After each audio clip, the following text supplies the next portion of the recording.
Бүгүн Бишкекте эртең менен баштап жүргүнчү ташыган микроавтобустар жумушка чыккан жок. Ошондон улам автобустар менен троллейбустарда киши көп. Буга кошумча такси кызматтары менен байланышы мүмкүн болбой, жеринде таксист болуп иштегендер бааны эки эселеп көтөрүп жатканын айтып, шаар тургундары нааразы болуп жатышат. Маршрутка айдаган айдоочулар 10 сомдук жол акы эч нерсеге жетпей жатканын жүйө келтирсе, шаар тургундары маршруткаларды каттамдан чыгарып, алардын ордуна автобус, троллейбустарды мэрия көбөйтүшү керек деген. Борбордун жолдорундагы жол кырсыктарына көбүнчө маршрутка айдоочулары себепкер экенин.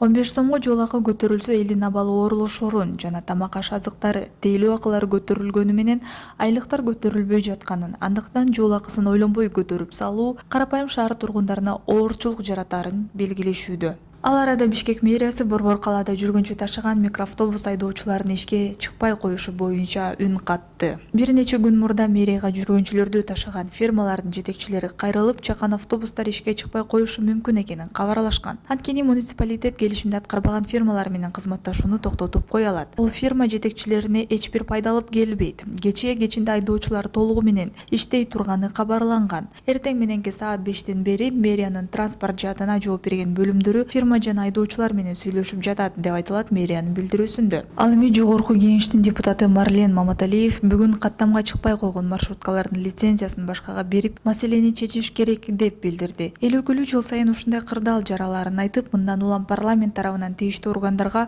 протоколдук тапшырма берүүнү сунуштады. Ал өз сөзүндө жыл сайын айдоочулар эмес, жүргүнчү ташыган фирманын ээлери 5-6 биригип саботаж кылат. Муну мен ультиматум деп айтат элем. Маселесин мэрия менен чечишип албайбы? Элде эмне күнөө? Ушуга биз дагы киришип чечип койсок жакшы болот эле. Мен билгенден бирөө 700 автобусту бекер алып келели. Бизге линия бергиле десе мэрия макул болбой жатыптыр. Керек болсо азыр каттамга чыкпай жаткандардын лицензиясын алып ошолорго берип маселени чечиш керек деп белгиледи.